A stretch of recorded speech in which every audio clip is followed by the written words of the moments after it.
Time now for the voice of the land on the Big Play Network with your hosts, Kevin Arnold and Always Positive Jay. We don't really talk betting, but I don't think it's a rule that we don't talk betting. It's just we're not really that into it. We're gamblers. Yeah, like we are who we are. It, we just we have no problems. But I got a text as we were jumping on here. Jana's at home with Lincoln, my wife. If you're just tuning in for the first time, Jana is my wife. I love her to death. She is a physical therapist. We have she's our show doctor. She's our show doctor. Like I literally she's our Stephanie Bell. I actually went to her and I saw the news about Travis Kelce yesterday, and I was in the other room and I walk out to the living room and I say, so if you hear that someone hyperextend their knee, initial tests show that there was no structural damage to ligaments, but there was a lot of swelling, so they couldn't really tell. What would you be thinking? And she broke it all down. So trust me, she absolutely knows what she is talking about. But both of us don't really know what we're talking about when it comes to betting. And that's not a shot at her. That's just who we are. We don't do it very often. But she wanted to know an anytime score for tomorrow. So if we have any betting friends out there, and we are open to any betting site, our door is wide open. Metaphorically, because the door to our studio is actually closed right now. But we're open to anybody. But if anybody tuning in is would consider yourself somewhat of a betting expert, if you can help Jana out, she is looking for either one or maybe putting a parlay together of anytime scores tomorrow night as the NFL season kicks off with the defending Super Bowl champion Kansas City Chiefs hosting the Detroit Lions. I have a list of names. I'm going to run through some of these that I know, but I'm not going to name them all because she has 3 pictures that she sent me, so I'm not doing them all. So, Blake Bell, Clyde Edwards-Helaire, either defense, Jared Goff, Sam Laporta, is that the guy to be named later in a Guardians trade? I don't even know. Patrick Mahomes, Justin Ross, and then Travis Kelce, who knows if he's going to play? I know he's questionable. Isaiah Pacheco, Amon-Ra St. Brown. I love that name. David Montgomery, Valdez Scantling, Sky Moore, Marvin Jones Jr., Kadarius Toney. Any of those names sticking out? Here's the easy win I would go with. Okay. Jared Goff, Patrick Mahomes, and I think it's the running back Gibbs for Detroit. Okay. I would agree with those. Jahmyr Gibbs, yeah. Jahmyr Gibbs. Because I think Kelce might be out. I know he's questionable right now, but they're waiting for that swelling to go down to figure out exactly what's going on with that knee. If you want to do a parlay, you want to do, I'm told, 3 almost for sure ones and let those add up to a normal bet. Yeah, I'm probably asking the wrong crew here, but when it says anytime touchdown score, does that mean that it counts if Mahomes throws a touchdown pass, or does he have to run it in? Does he physically have to score the touchdown? Silence. I don't shoot from the hip, man. I would think a passing touchdown counts, but honestly, that's I don't know. Question. I mean, Mahomes isn't a bad pick, though, because, you see... Nah. I don't like running quarterbacks. That's not... max, they get 3 or 4. It could happen, but I wouldn't bet on it. Yeah. I would go... Just bet Gibbs. Jahmyr Don't do Gibbs. a parlay. I got a good feeling he's going to score a touchdown. I can see Pacheco, Gibbs. I'll do the 2 backs. It's simple 2 backs. St. Brown is Isaiah Pacheco. Yeah. Where's he at? He's minus 105. Jahmyr Gibbs is plus 165, and I don't know why. But St. Brown or whatever the hell his name is. And again, take it for what it's worth. We don't gamble not even pizza money. I mean, some of you guys might. I don't even do that. Dude, but we're only doing it for pizza money. 1-800-GAMBLER. Kevin, you know what I did? What? I got all the free money. They give you I put the $50 in, and I pulled it back out, whatever, and I got the free bets or whatever the hell they were, and I just used all those bets, and I bet the same game both ways. Well, there you go. I was I'm gonna win. I only got $100, but it was $300.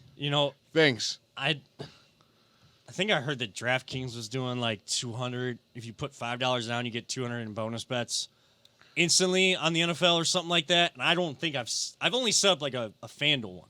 I can mention all these names because I'm not connected with any of them. We're not. I mean, we'd love to be, but we're not. We just don't. We don't gamble. Like, I don't know what to tell you. I'm not saying we don't gamble, like, and don't come to us to, like, we would love to partner with someone and, like, help out the average person. We would love to be those people that. I got fantasy football to stress me out enough already. I don't need to be losing. We'll talk about that. We'll talk about that later on because it is a football show. But I'm on Ross St. Brown just because I like the name, plus 115. There's a 3-person parlay right there. Do it to it. You know, so Jana, I don't know. That's how I can answer your question. I didn't want to make you wait until I got home or got off the show because I don't really pay attention to my phone as much. Twitter X got us off the rails. Yeah, it did. Yeah, it did. I mean, Elon Musk has got everybody off the rails at this point. But boy, the social media platform formerly known as Twitter. Someone, Nick Colosimo, actually, a buddy of mine that I used to work with, he just said, I got Bijan Robinson. Is he going to do well? What do you think? I honestly wanted to take him 3rd overall. We're already off the rails, so we might as well. I don't care. I would have. There's no transition to Bijan Robinson. I'm just going to read comments if we get him. Yeah, I wanted to take him 3rd. It was too early to take him. I think he's going to be the best back in fantasy. I've been telling my friends that for weeks now. He's opportunity, man. He's going to be force-fed the ball. Atlanta runs the ball, and he's a 3-down back. He could already pass block. I loved taking the chance last year on Breece Hall, even though he didn't start right away.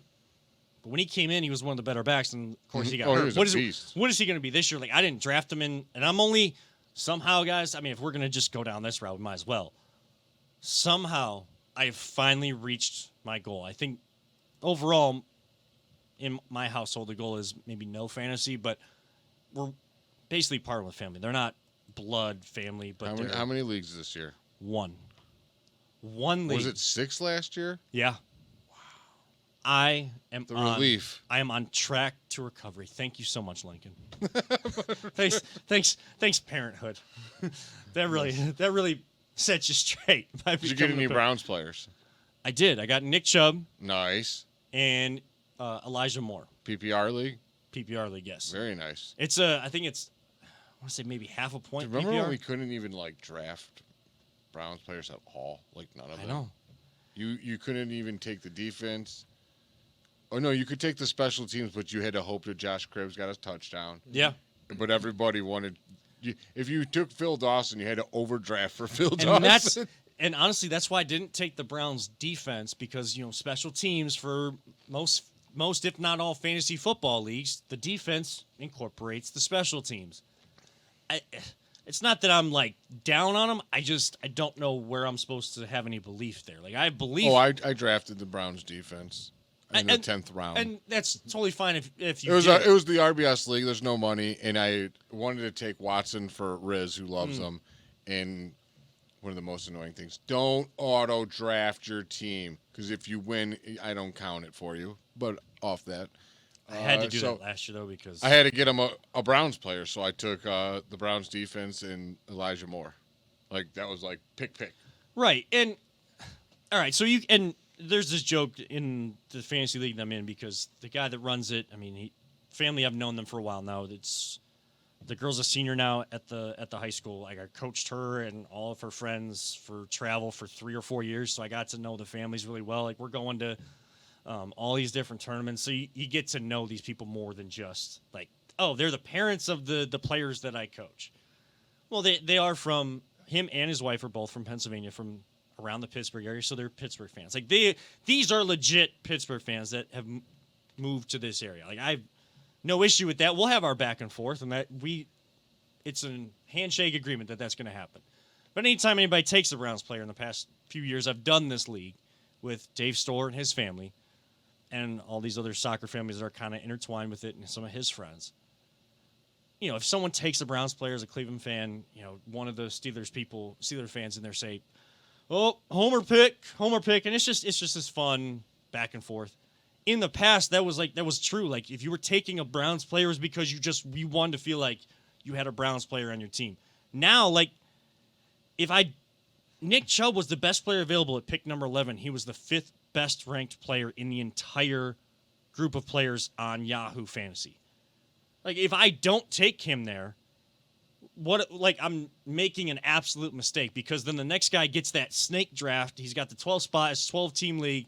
He gets to take him. I took him and who you took, Derrick I Henry. somehow I was able to go Nick Chubb and then Derrick Henry. Yes. So basically, if you see us pissed off about fantasy football, we're both going to be pissed off about fantasy football. We're either going to be both really happy or both really upset. We both have Elijah Moore. We both have Nick Chubb and Derrick Henry and Aaron Rodgers. Like, our struggles or rises are going to be together this year, buddy.